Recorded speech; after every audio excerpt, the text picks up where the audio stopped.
least go and get the information. Yep. Yeah, owner builders are a funny one. I actually had a builders lounge client that we're doing some one-on-one stuff with. I was speaking to him yesterday, and he said, he goes, you know that big job is about to sign up? We spoke a couple of months ago. He goes, yeah. He goes, I think I'm going to pull out of it. I'm like, what do you mean? He goes, well, I'm about to sign the contracts, but I got a bad feeling. He goes, the owners just asked about a couple of things, and my gut's just not. And I'm like, mate, I will never tell someone not to go against their gut. Yep. Like if your gut's saying it, just don't do it. Yep. And I said, well, what are a couple of things? He said, he's built a couple of times before as an owner builder. Mm-hmm. I'm like, well, he's going to be there every day. He's going to be in your face. He's going to be telling you how to do everything. He goes, I know. He goes, that's what I don't like. I was like, is it a complex job? He goes, no. Yeah, I think it was $700,000 extension reno. He goes, it's not. Yeah, it's our bread and butter. It's what we do. He goes, but I just don't have a good feeling. I said, well, don't do it. I said, you just had your second child. I said, your partner's involved in the business. I said, it's going to consume you guys. Even if you're doing everything Loctite, contracts, documentation, all your paperwork, every night you're going to be thinking about, I said, and every time that phone rings and you see the client's name, you're going to get that wave of anxiety because you're like, and I was like, it's just not worth it. Yeah. Oh, look, I think we've all experienced, and it doesn't matter whether you're a builder or what other profession you're in. We all know when there's the dreaded client or the dreaded employee or anything like that, the person is really difficult to deal with. And that goes both ways. It does. And it's not just builders to owners, it's homeowners to builders too. Yeah. It's a relationship. Rich, my mate, who we share the office with, he's a builder. He'll always try and spend as much time with the client as possible before signing contracts, because he says, we're signing a contract to basically live together, deal with each other for the next 6, 12, 18 months, however long it's going to be, because it's got to go both ways. As I think I've said it in previous episodes of the podcast, is when we start talking to a client, and I don't think I've really put it to this extent, but we start dating. I'm going to be dating you for the next couple of months before we even get into signing a contract, before we get married. And that's essentially what we're going to be doing with homeowners, with clients, because the amount of emotional things that are going to come into it are going to be through the roof. Because it's going to be once you start doing this, like, how many times do you have an argument when you're married? Okay, and then the next day you might be on great terms because you've sorted it out the night before. Those sorts of things are going to happen when you're building, and that happens all the time. How much time do we think that builders should be spending on that initial relationship building compared to just going, we get them in the door? And we see this with your volume builders, where it's just one salesman speaks to them, then the next salesman speaks to them, the next salesman speaks to them, and then they might go in for a contract or do selections and then do the contract, and it's all a different person each time. And then you see the clients that get upset because, we've been jumped around by all these different people. We've said this to this person, but it didn't get passed on. And that's sort of like, okay, so you've dated a few different people, all trying to get the same thing, and you're finding out, well, if I'm dating all these different people, I'm not getting what I want. Yeah, it's one of the things we do in the lounge is we've got a call it kind of like a risk matrix table, if you like. So it's a way to quantify the client and the project from a risk perspective. And what it allows the guys to do is it allows them to ask themselves a whole bunch of questions about the project and the client, put a risk score associated with that, to then spit out a percentage. Right? And we keep it real simple, low, medium, high, right, in terms of the band of score. Because what we find a lot of, particularly new builders do, is they'll be like, there's a really complex job, or it's, the clients are real pain in the ass, or whatever it might be. but then they'll automatically justify that with, this would be a really good job for my website. So they'll see something that's red flag, but then they'll justify it with a positive. So what this does is it allows them to see everything without justifying it, and if it comes out as then they can look at it and be like, this is a high risk. There's a lot of red flags here. There's actually not that many positives. Maybe I won't do it, or maybe I will do it. But now I know what to look out for. So and it can be documentation. As we say, how many homeowners get a builder out there as the first thing that you do? Not many. And they're standing in the backyard, and the owner's drawing in the air with their finger, going, "I want this out here," and kind of that there. But it's not the builder you need; it's the drafting. Right? The builder kind of comes in, technically, or traditionally, I should say. Traditionally, the builder comes in much further down the track. But where builders aren't or new builders, they don't have exposure to any of that. No, they don't. All of the stuff that happens before you even get to start on a site. So, and that's, again, part of transition from working for a builder to being a builder. You've now got 6 months of 12 months potentially, sometimes even more, of things that happen before that you're now involved with, that you've had no exposure to, and don't really know how to manage your way through it. And that's probably the most challenging part. And I think that's definitely the gap between homeowners and builders, is that 6, 12, 18 months beforehand. And this was one of the things, because I've been working with a business coach for the last 5 years, and in that time, one of the first things that I took from one intensive that we went to, and this was up in Noosa at the time, we're up there at Noosa, and one of the things that got said to us, and I'm just like, wow, this is really pivotal, was the part of, and some people take it as probably a little bit dodgy to be saying it, but I thought that it was really good, because when you take it in the proper context, it means a lot. It was get in their bed, get in their heads. And while some people might see that as being, that's a little bit wrong, but the context to it was always, the first time that someone's thinking about doing something on their house or doing anything, they might be in bed with their partner or something like that, and they'll be like, I really want to do this. I've been thinking about it. I really want to do it. Well, in that time, as a builder, as a homeowner, spend some time in that space with them and go through that, because as soon as you're there going through the initial stages, I want to do this, how would I do that, who would I speak to, I've got the knowledge to be able to go and do this, how do I do it? Then you start thinking back to that first initial point, and you can start actually going through somebody's initial thoughts, their initial processes, and try to at least fill some of the gap that might be between that and getting to actually building on site.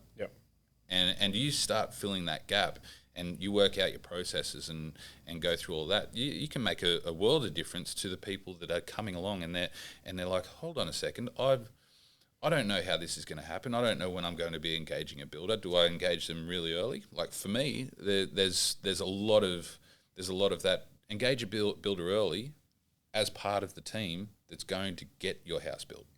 And if you're engaging them early, then you can have your architect, you can have your draftsperson, engineers, all these guys all talking to each other before anything else.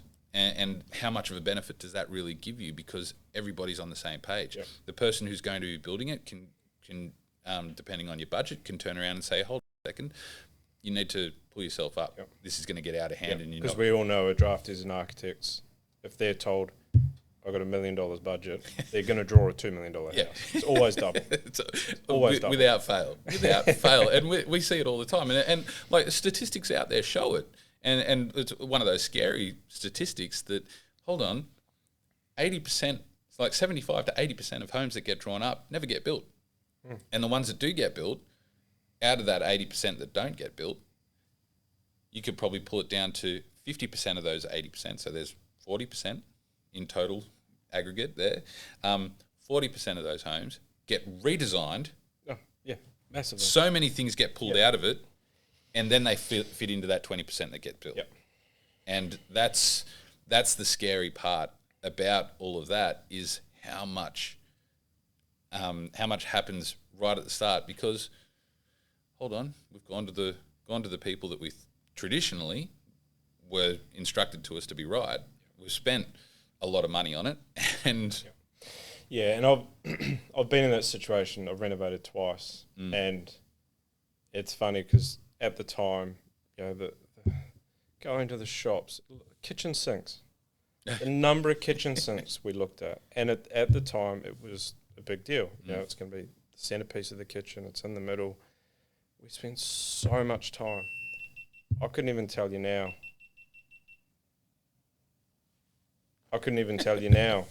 Like what colour the sink is. Yep. Like, I just don't know anymore. Like once you're in there living, what you thought was going to be a big deal no longer becomes big deals. And I guess that's the benefit of building for a homeowner that has built a couple of times before, is they do become nice and decisive in terms of what they want and don't want. The flip side is, again, being in the situation, particularly more so on renovation extension projects, even new builds to a point, where do you draw the line in the sand? Where do you stop?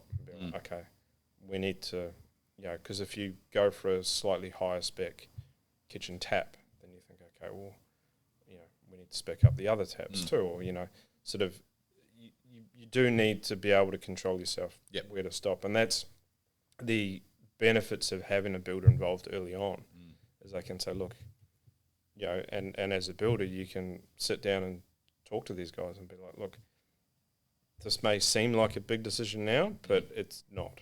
Like, it will be fine, or spend more money in this part of the house, but let's down spec some of these other parts of the house. The less visited areas, for instance, whatever it might be. So there are value engineering, as it's called, coming in. I think, going back to what you're saying about having, surrounding yourself as a builder with the client earlier on, with the designers and the engineers and everyone else. The problem we have traditionally, again, is that, and I think not just homeowners, but the homeowners and the industry expects builders not to be paid for their time. Because traditionally, the builder doesn't come in until, all right, here's all the documentation. Can you price it up? Yes, I'm happy with the price. Let's sign a contract. Go. Right. But as we're seeing more and more, builders are getting drawn into the projects earlier on, which I think is great. But that needs to be met with, just as the draftees get paid for their time, the engineers get paid for their time, all these people get paid for their time except the builder. And I think that needs to become more of the norm. And that's one of the things we are trying to do with these guys earlier on, is introduce them to what we know as preliminary agreements, and tell them what they are, how they work, so they can then use them with the clients earlier on. And this is, once again, it's going to go back to the insurance fund stuff. You're basically being paid as a consultant. So right then and there, you need your PI. And when it comes to it, because I think that's one of those things that homeowners traditionally, they're like, oh, well, builders, they do all this for nothing. And we know it's fine, because you'll get to build it later on. You'll get to make your money then.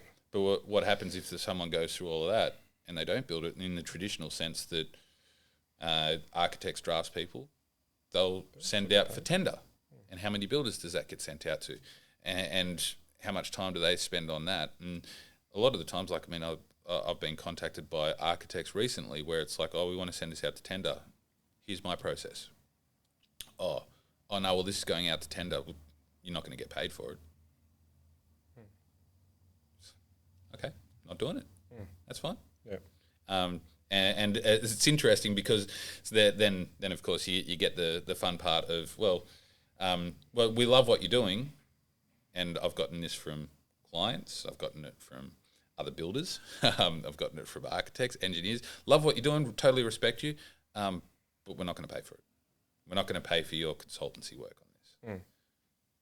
well, I'm sorry, I respect myself too much to do it for nothing. Yeah. And but the clients didn't bat an eyelid when the architect sent them their bill. Well, the client doesn't bat. The client doesn't bat an eyelid when they get a $50,000 bill from the architect for designing their home. Yeah. Okay, well, we're helping you design it as well, and to actually meet your expectations. Yeah. So we've got to break that norm. Yeah. And that's one of those norms at the moment. There is some traction sort of happening with it, and that I do have a number of clients that are perfectly fine with it. Yep. And they understand that, hold on a second, we're calling on expertise of these guys. Yep. These guys have been in the industry for 25 years, and they know the ins and outs. Okay, they might be a builder for 10, but the industry experience tells them exactly what it's going to cost. It's going to be telling us what's going to be happening, whether they're going to be able to achieve it, whether the design's going to work, and if something's not going to work, they pull us up on it. Yep. And really, that's what needs to happen. Without some of that stuff, what can happen? Without builders around, imagine if there weren't any builders. What would be happening then? back in the dark ages? Well, yeah. How'd the pyramids get built? I don't know get if built? there'll be many building surveyors around. Oh, well, building surveyors are a whole other breed. I feel for them. I really well. do. They've been taken through the ringer. They are getting prosecuted and blamed for a lot of things. Is it completely their fault? Probably not. Partly. I think it's a higher issue. I think it goes back to the regulatory issues, the way just our general legislative system is set up in Victoria. The framework is, there's a lot of holes, and without practicing the system, I guess you'd say the holes aren't going to be found, and now all the holes are being found. Yep. And I think, you could argue that it's a byproduct of building surveying getting privatised, which was necessary. It needed to happen. It was a burden on municipal councils, but perhaps could have been regulated a bit better. Don't know. So, we'll see. We will see, and we're going to be seeing every single day what's going to be happening. And I mean, that's one of those things, like when you've got the regulatory bodies, and then you've got the industry bodies as well. So you mentioned that you'd been working for HIA. Your experience while you were working there, like, did it give you some insight into what can affect change and what can't? Yeah, my learnings of working for them, I mean, HI and Master Builders are your two industry associations in terms of registered builders. You've obviously got specialist associations as well, but they're your two main ones. The big difference between them, which a lot of people don't understand, is HI are a national organisation, a national association. So everything that the HI does is top down from a national perspective, right? So their policies, I guess, and in what they're doing for the industry is primarily housing affordability. Yep. Right. The more affordable housing is, the better for the industry. Right. Can't argue with that. So obviously they're against red tape, increase in costs at any level, from land development all the way through, and that's a national objective. Now, versus Master Builders, whilst they have a national brand, i.e. Master Builders, Master Builders Victoria is its own organisation. Yep. So things get done a lot quicker at Master Builders because they're all in the same office. They only have to go as high as the person sitting across from them, which can take a matter of minutes. And we saw it throughout COVID.